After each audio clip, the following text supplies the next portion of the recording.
Tere, mina olen Reet. Ja mina olen Katariin. Tere tulemast kuulama Talent Hubi podcasti. Meil on täna selline eriline saade. Teeme natuke teistmoodi. Et mõtlesime tükk aega Reedaga, et võib-olla meie podcast tahaks sükest uut särtsu saada. Ja kuna miks mitte proovida, siis me mõtlesime, et teeme mõned episoodid kahekesi ja räägime natukene enda kogemustest, nii enda töökogemustest kui ka sellest, mida me oleme teistelt kuulnud. Täna ka töötame erinevate partneritega, et eks me neid ka oleme kuulnud igasuguseid põnevaid lugusi, mis siis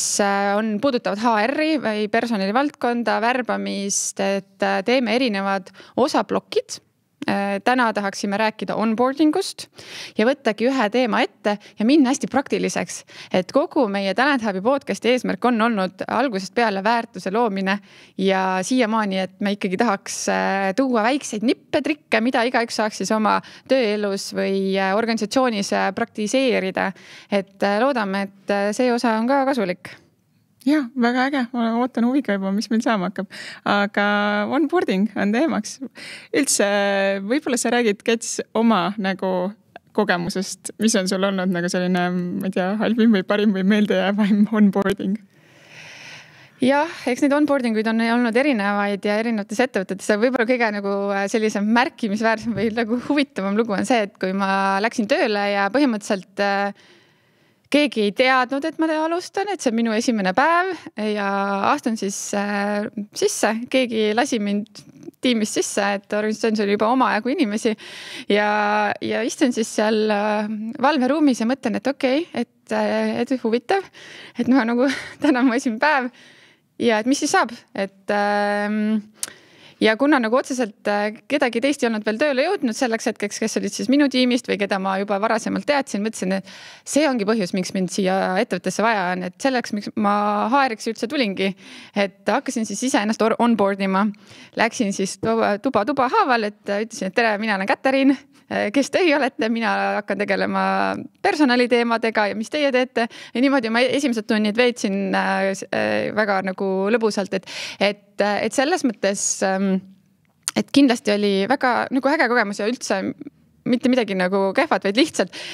et see mindseti asi, et sa saad aru ma tean ju, mis on onboardingus vajalikud sammud, et ma ei pea ootama alati, et keegi teine seda teeks. Täna me küll hakkame rääkima, mida saaks teha. Kas on esimene soovitus kuulajatele, et ära tee üldse onboardingut, vaata, kuidas inimene uksest sisse astub ja mis ta peale hakkab? No jaa, aga see oli kui seal personalitöötajad võib-olla siis on okei, on ju mingis osas, et aga mõni osa on ikkagi mindset siis ka kinni, aga kindlasti on siit meie podcastis täna vast kaasa võtta ka selliseid asju, mida saaks teha ja mida võiks teha võib-olla paremini või teisiti. Aga võib-olla ma kohe lisangi siia juurde, et see minu arust väga hea näide, et muidugi ettevõtted, me anname täna tippe, kuidas seda onboardingut teha, ise oleme ka, see journey on väga erinev olnud, et kuidas me alustasime ja kuhu me oleme täna jõudnud ja eks me ikka teeme apsakaid siin ja seal, aga lihtsalt, et see on kahepoolne vastutus tegelikult, et me kindlasti on ju täna kuulajaid ka, kes tegelikult on alustanud tööd ja ootus on hästi kõrge tööandjatele, et kõik peaks justkui kandikul ette kantud olema ja kõik asjad, millest me siin räägime, et kõik olemas, aga kui ei ole, et mis siis teha et ise olla võtta ka natuke seda vastutust ja julgust, et loodame, et kellelgi nii ekstreemset näidet ei ole, et sa tuled sisse ja keegi ei teagi, et sa alustad ja mitte midagi pole tehtud, aga kui ta ei ole päris see, mida sa ootad, et ise ka seda vastutust võtta. Ja ei kindlasti, kuigi ütleks, et kui sa oled töötaja ja lähed uude kohta, siis on siuke entusiasm ja siuke tahe ja siit ka miks onboarding on vajalik, et sa tahaksid, et see inimene õnnestuks. Et tegelikult selle asja eesmärk on, et organisatsiooni teda sujuvalt sisse elama panna, et ta teaks, kuidas asjad toimivad, sest et igas organisatsioonis on oma väärtused, kultuur, tööriistad, töövahendid, mida kasutatakse, et ta saaks hea ülemineku ja ka positiivse sellise tunde alguses, et eks see kõik mõjutab ja lõpuks tagab edu siis sellele ettevõttele ja tööandja on ikkagi paremas kohas, tema teab, mis on vaja selles ettevõttes, et nagu töötaja tulebki suuremate ootustega, et eriti kui sul on selline värbamine olnud, oled nii positiivne ja astud sealt uksest sisse või isegi nõks enne, et tegelikult ju onboarding hakkab nõks enne. See on hea point, sest tegelikult pannakse väga palju rõhku värbamisele, et see on tegelikult tohutu kulu see värbamine, nii ajaline, rahaline, kõik see ootused endal sellele inimesele just siis, kui leping on allkirjastatud, siis on selline nagu pingelangus tekib tihtipeale, et nüüd on töö tehtud. Et nüüd on kõik ja nüüd see inimene alustab ja võtame järgmise, okei, keda meil järgmisena oli vaja, et see mure on nagu laualt ära. Aga tegelikult nagu sealt see töö algabki. Et ma lihtsalt enne siia tulekut ka veel vaatasin üles, mis need viimased uuringud on, et erinevalt 69–82% erinevates uuringutes siis leidsin selle, et esimesed 3 kuud ehk täpselt see onboardingu aeg uuel töötajal on see, mis tagab selle, et kas ta järgmised 3 aastat on selle ettevõttega või ei ole. Et see värbamiskulu seal juures on ikkagi suhteliselt tühine võrreldes sellega, mis siis tegelikult saab, kui see onboarding ebaõnnestub, sa maksad mitu kuud niisama palka inimesele, lõpuks teeb minema ära, siis pead lõpuks otsast peale alustama sellega. Töö on ikkagi tegemata jäänud. Siin on ka hea arutada, et kui pikk üldse onboarding peakski olema, et sa tõid nüüd välja selle 3 kuud vist, mis on klassikaline, aga mõnel juhul on ka tegelikult on pikem, et selline nagu kui täisväärtuslikult töötaja hakkab panustama organisatsiooni, ütleme, see on 6 kuud kuni aasta. Et kus ta sellist nagu rohkem sellist, kui me võtame hästi ärilise vaate, siis sellist ärilist kasu, ka lisandväärtust tegelikult ka tiimile ja kultuuril ja kõigele hakkab rohkem nagu tagasi andma ja võib-olla täielikult elab kõike selle sees. Ja pluss siin on ka, et mida meie ka näeme, et võib-olla spetsialistid, juhid on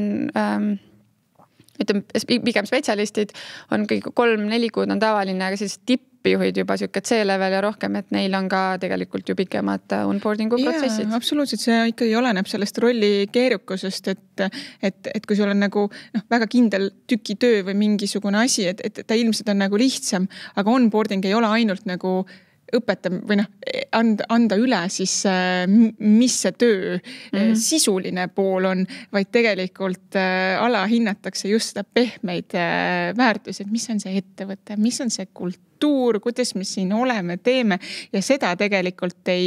seda protsessi väga palju ei saa kiirendada. Et mulle endale ikkagi meeldib klassikaliselt mõelda, et 3 kuud võiks olla see, mis sul on nagu planeeritud ja vastavalt siis rollile, et on ta siis tulemusi, sa võid muidugi olenevalt rollist oodata varem või hiljem, aga ja, mulle endale meeldib mõte 3 kuust. Nii, aga hakkame nüüd siis pihta, et ütleme, me saame aru, miks onboardingut on vaja teha ja mis siis see onboarding endast kujutab, et mida see onboarding siis nagu võiks tähendada, et mida see endast sisaldab või kuidas sellega üldse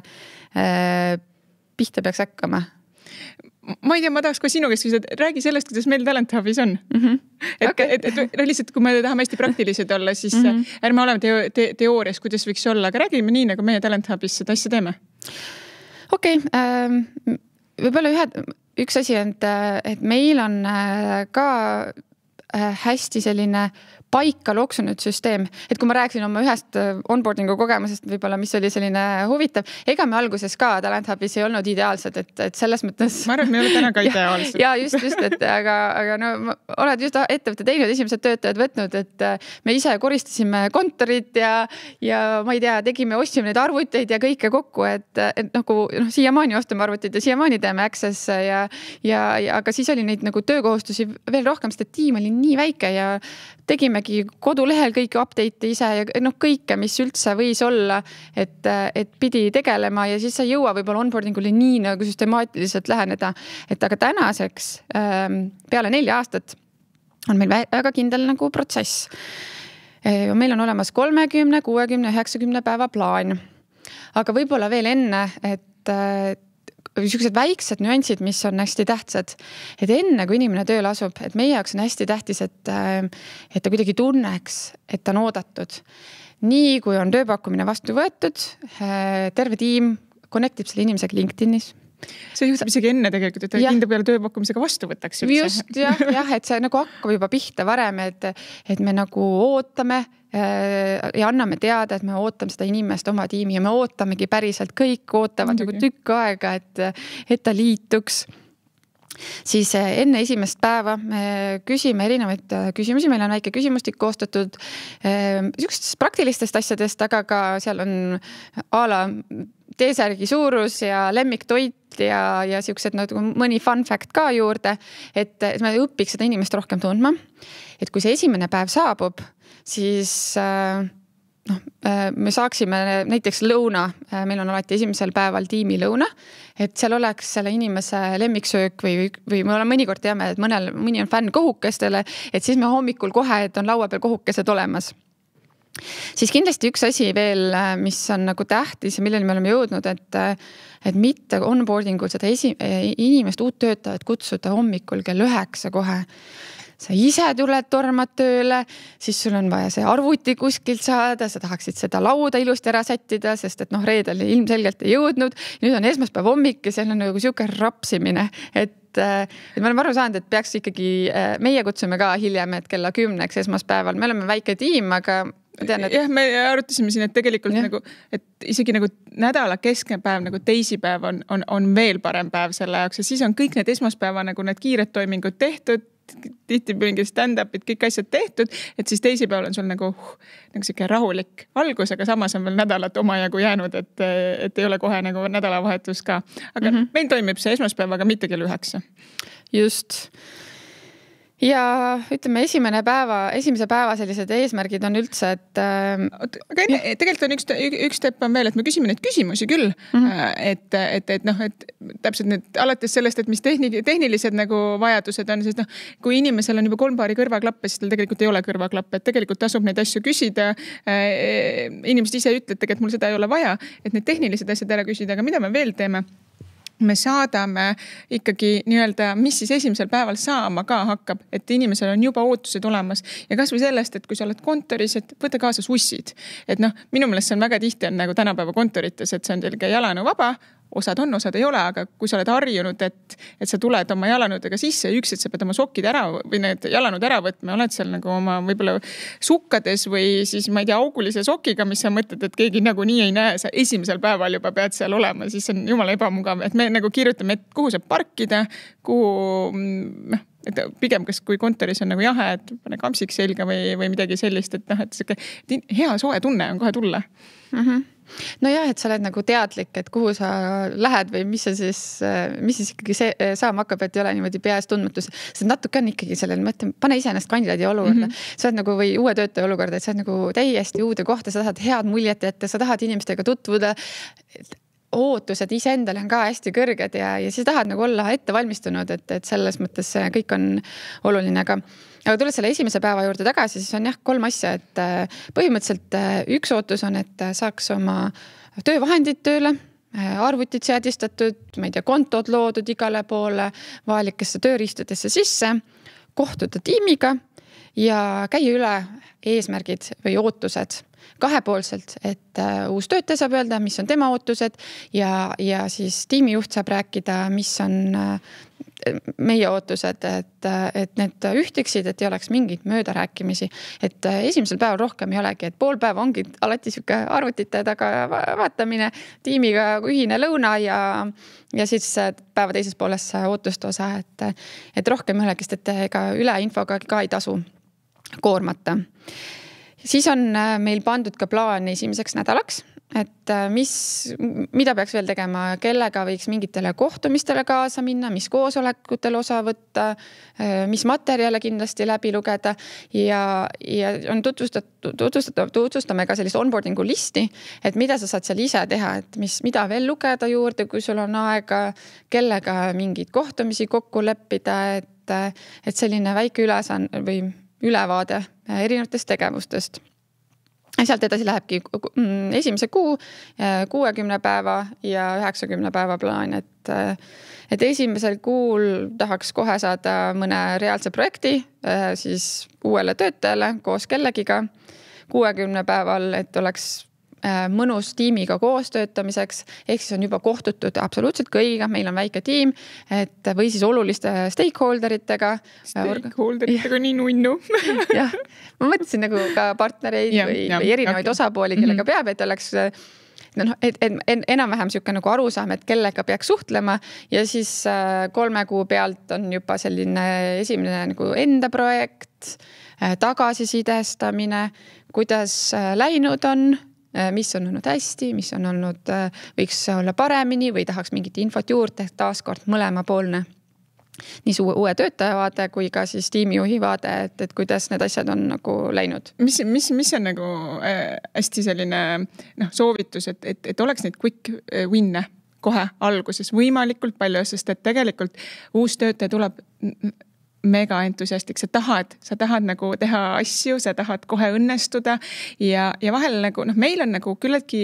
ikkagi lihtne neid quick win'e saada, aga tihtipeale nagu, ma olin nagu müügiinimestel üleüldse nagu müügitsükkel võib-olla on nagu hästi pikk, et sul nagu, sa juba tead ette, et 6 kuud nagu ongi su müügitsükkel ja siin ei ole võimalik nagu tegelikult seda aga mingid väiksed milestone'id seal on ja neid nagu tähistada ja tuua esile, et see tunne, et ma olen midagi ära teinud ja see on nagu... Jah, see on enesekindluse kasvatamine selles uues töös, mis on tähtis tegelikult, et enesekindlus ju kasvab, kui sa tunned, et sa saad hakkama ja sa saad hakkama siis, kui sa saad väikseid võite, et ma teen midagi ära, et anda kas või lihtsamaid asju inimesele, et ta nagu enesekindlus kasvaks, et isegi kui on väga senior inimene. Ja üks asi, mis me oleme ise nagu läbi selle 4 aasta võib-olla aru saanud, et onboardingul meil on olemas siis põhimõtteliselt tiimijuht hästi vastutab või otsene juht siis uue inimese onboardingu eest, aga meil on ka alati mentor. Ja mentor on siis juures see inimene, kes aitab lahendada mingeid muid muresi, võib-olla mida sa tiimijuhiga ei taha rääkida. Võib-olla lihtsalt liiga palju on neid asju ja keegi, kes võib-olla konkreetselt seda tööd igapäevaselt teeb ka. Ja just selle nagu ütleme mentori või buddy või et nende valikute tegemisel, et ma ei mäleta, kes me tiimis seda luges, aga mingi uuring oli või mingisugune artikkel,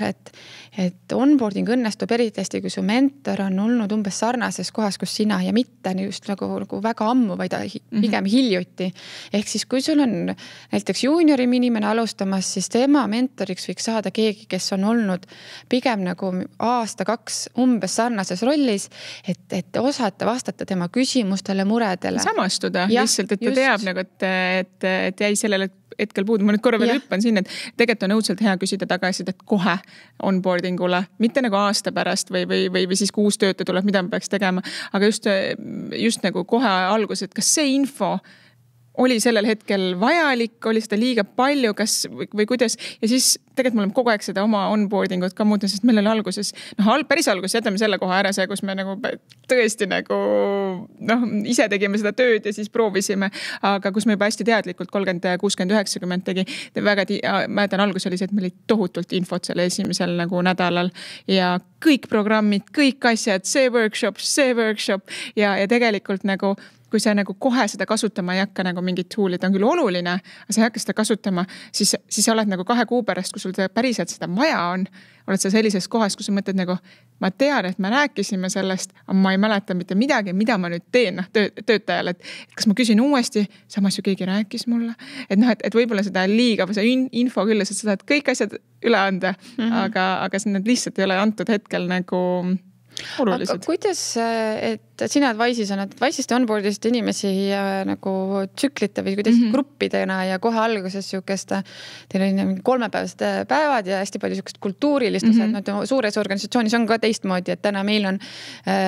oluliselt väiksem tiim, et meil on siuke 10+ inimest, et kus juba paarsada inimest on hoopis teistmoodi. Et kas äkki sa oskad mingid näiteid sealt ka tuua? Jaa, ma igaks juhus ütlen, ma nüüd räägin sellest ajast, kui mina olin seal 2014 kuni 2016, et mis täna täpselt on, et ma ei tea, aga seal oli samamoodi jah, et alustas kuigi inimesed võisid alustada erinevatel päevadel, kui mina alustasin vähemalt, siis alustasid inimesed erinevatel päevadel, HR-is muidugi ei alustanud 10 inimest korraga, aga meil tekkis grupp, kellega mindi koos onboarding dinnerile, et kõik, kes 2 nädala jooksul alustasid, nendel oli selline ühine grupp ja neil olid ühised tegevused. Ja tegelikult nagu, ma väga hästi mäletan neid samu inimesi, kellega ma seal laua taga istusin, kuidas nemad jagasid oma kogemust, mis ja kes, et ma mäletan, Erik Kaju oli näiteks minu grupis, et see kohe sidus inimesi ja see on nii palju lihtsam, kui sul on samastuda kellegagi. Aga hiljem natuke, kui läks suuremaks kasvuks, siis olidki täiesti täpselt see, millest sa räägid, see 3-päevane, et kus erinevad siis tiimijuhid võtsid selle aja ja rääkisid sellest ja just nagu toote poolest ja kultuuri poolest. Ja tegelikult see on hästi kulukas, et noh, ma ei tea, Kristo ja Taavet võtavad aja, et rääkida uue töötajaga. Et kui sul on üks inimene, see on väga kulukas, aga kui sul on alustamas suures ettevõttes palju inimesi, et ma ei tea, 10-20, siis see enam ei ole nii kulukas, see on tohutu väärtus, mida sa saad anda. No just see, me alustasime, et miks see eesmärk, et onboardingu eesmärk on ikkagi, et sa saaksid sisse lätud, et see on ka nagu suur investeering selle uue inimese edukusse, et tegelikult seda nagu peab võtma ja ma arvan, et Wise on ikkagi hea näide, et nad on nagu väga palju investeerinud sellesse, et nii palju kui mina kuulnud ja kõrvalt näinud olen kõikide töötajate poolt, et see no, kultuuriline osa, et oli minu meelest just nagu eriti tähtis, et rääkida, et miks me eksisteerime, kuidas see toode on, miks me oleme, noh, kui see customer focused osa, et kõik see nagu tuli sealt nii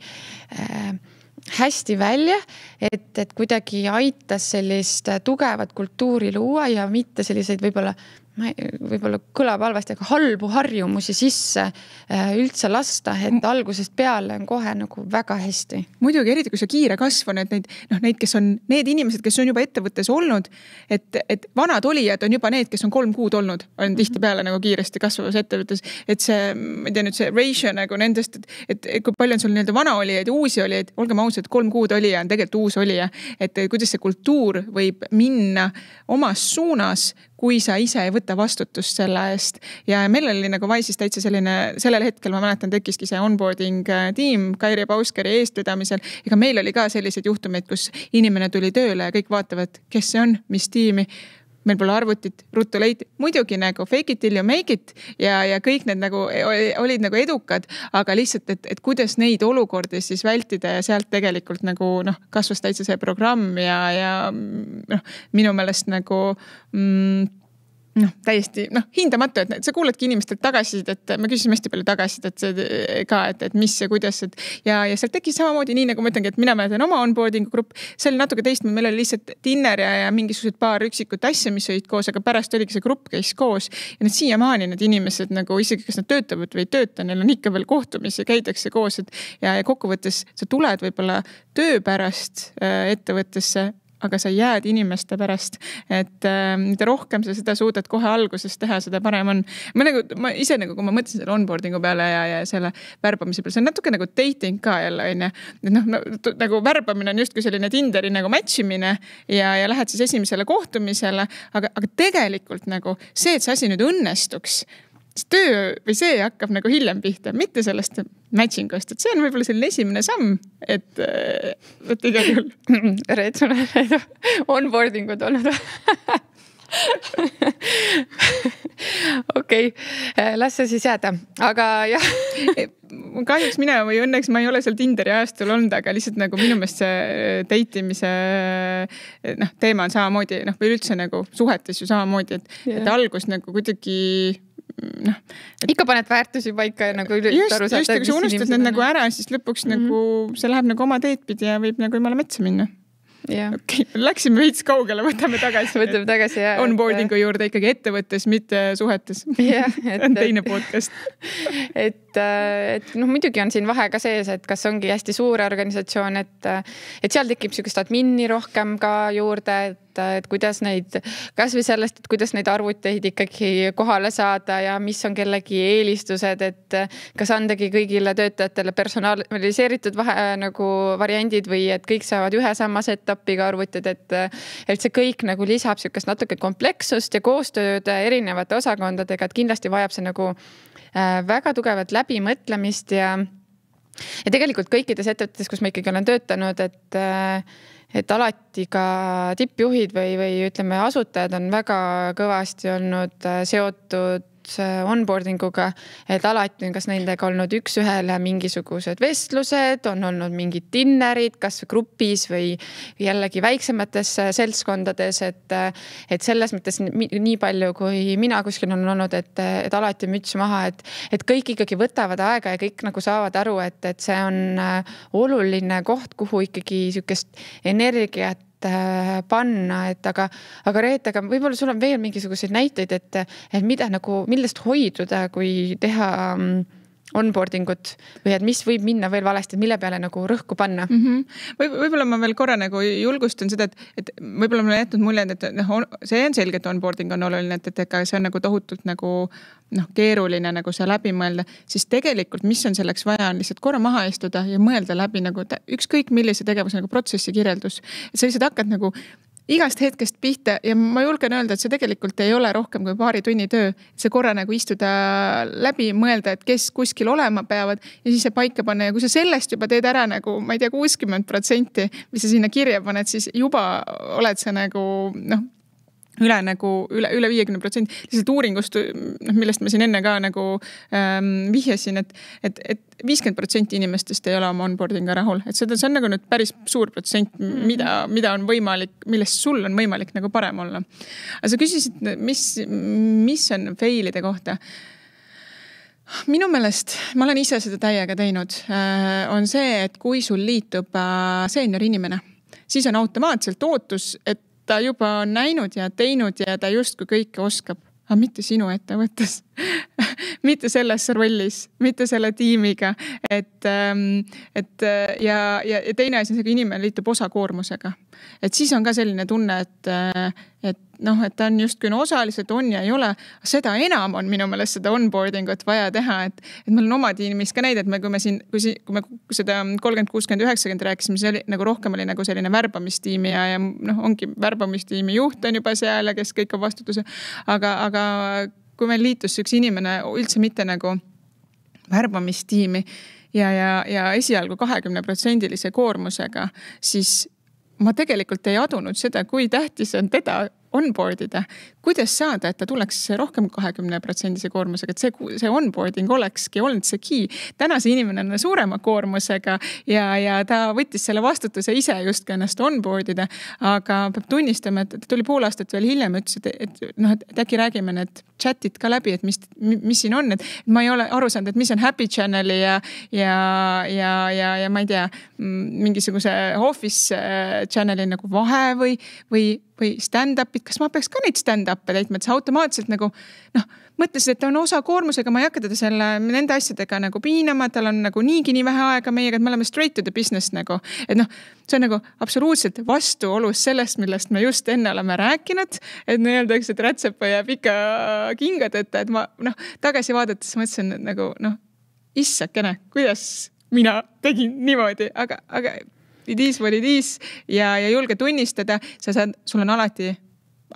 muidugi esmamuljet sa enam muuta ei saa, seda alati neid asju parandada, tunnistada, teha ja muuta siis järgmise jaoks, et meil on see asi nagu lahenenud naljaga, siis vaatame vahel neid teemasi läbi ja arutleme, aga jah, just see, et senior inimest ja osakoormusega inimest, et neid on vaja tihtipeale veel rohkem teha, sest et nad on mingis mõttes nagu nii-öelda kallimad ja võib-olla su äris tihtipeale väga olulise tähtsusega. No kõik, ma ütleks ikkagi, et kõik inimesed, kes sa võtad, sa oled juba nagu, sa tahad neid võtta, et on ikkagi väga olulised sinu ettevõttes ja organisatsioonis, aga võib-olla üks asi, mis onboardingule nagu teeb lihtsamaks ongi, et sa ennem ka tõid välja need protsessi kirjeldused ja kui sul on nagu olemas igasugused ettevõtte sisekanalid, igasugused wikid, kust on info kergesti kättesaadav. Kui sul on olemas lingid õigetele tööriistadele, et siis mõnevõrra on see lihtsam, et inimesed teavad, kust otsida vähemalt mingisuguseid lahendusi. Et kui sul üldse seda ei ole, et see ka kindlasti natukene teeb seda onboardingut keerulisemaks. Võib-olla siis sellel inimesel andagi ülesandeks teha üldse mingisugused protsessid, kas või mingitest asjadest uue ja töötaja vaade on alati hästi hästi värskendav, hästi nagu teistsuguse perspektiiviga, et kirjutada mingid asjad siis vähemalt paberile ja see ongi tema esimene quick win, et ta saab sellise asjad ära tehtud näiteks, et see kindlasti aitab palju kaasa. Kusjuures ma toon siia, sa küsisid, et mis on nagu need failid veel, mida või sellised asjad, mida peaks tegema, siis tihtipeale ongi see, et hullult ära kirjeldatud kõik asjad. Nagu iga viimane detail ettevõtte kultuurist ja kõigest sellest on nagu pandud kuhugi Wikisse kirja, mis on väga äge, mis nagu, kui sul see võimalus ja on, see nagu näitab nagu, et see on äge. Aga nüüd jätta see uus töötaja ja palun loe. Ja siis ta loeb nagu juturaamatut ilma igasuguse nagu nii-öelda seoseta, et ma olen sellist asja ka näinud ja ma olen tegelikult kunagi varasemalt väiksesse ettevõttes samamoodi olen istunud seal nagu selles ruumis mingi, ma ei tea, 3 korda, ma ei tea, 5 meetrit siuke boks nagu ruum üksinda oma täiesti uue arvutiga ja lihtsalt saa siis aru, mida ma siin teen. See on tavaliselt vist remote töötamisel ka, et üks on, et sul on need materjalid, teine on, et sul tehakse need videod, on ju, et jällegi, et see on nagu tore, aga see ei anna sulle seda engagementi või see ei anna sulle seda suhete loomist, mis on hästi tähtis alguses, millest me enne just rääkisime, et ega sellel kaugtöö tegeval töötajal on ka vaja sisse elada. Ja nendesse teemadesse me veel jõuame, et kuidas me täna, meil ka tiim on hästi kaugtöö tegev, et millised praktikad meie kasutame, et kuidas inimesi tuua, et me ka siin räägime hästi palju sükest nagu kombinatsiooni ärikeelest, aga ka pehmetest väärtustest või tiimikultuurist, et kuidas kõiki kokku tuua, et selleni me kõigeni jõuame ka. Mulle tundub, et vaikselt hakkamegi tänast osa kokku võtma, et meie eesmärk oli teha natukene lühemaid selliseid tippide ja nõuannete jagamisi, mida me ise oleme näinud või kogenud ja võib-olla tuleb kasuks, et igal juhul, kui sa nüüd kuulasid ja sul tekkis mingi mõte, siis julgelt saada mulle ja Reedale LinkedInis väike ping ja ütle, et mul tekkisid kohe need mõtted või et järgmine kord võiksite rääkida sellest ka või et minu kogemus on see, et see on kõik hästi äge. Ja see on tegelikult üks ka põhjus, miks me seda podcasti nüüd niimoodi tegema hakkasime, et meile tuli natukene siit-sealt tagasi, et võiks teha natuke teistmoodi, rääkige enda asjadest ka, et me siin nüüd siis mõtlesime, et okei, proovime ja teeme. Igal juhul, Reet, väga põnev oli sinuga nüüd siin rääkida. Ega me ka kogu aeg niimoodi kahekesi niisama, see ei olnud ka niisama, aga ei jõua kõikidest teemadest igapäevaselt rääkida, et hästi fookus teemadel on, et aitäh sulle, väga põnev oli, ma ootan juba meie järgmiseid osi. Ja aitäh sulle ka ja aitäh selle idee eest neid teha. Igaks üks kuulajatele ütlen, et ega külalised pole kuhugi kadunud, et lihtsalt mõned osad nende teemade kohta, mille kohta meilt on küsitud ja ma olen mõelnud, tõesti, me ei olegi rääkinud, et väga äge. Ootan juba järgmist. Aitäh sulle. Aitäh teile. Kuulmiseni.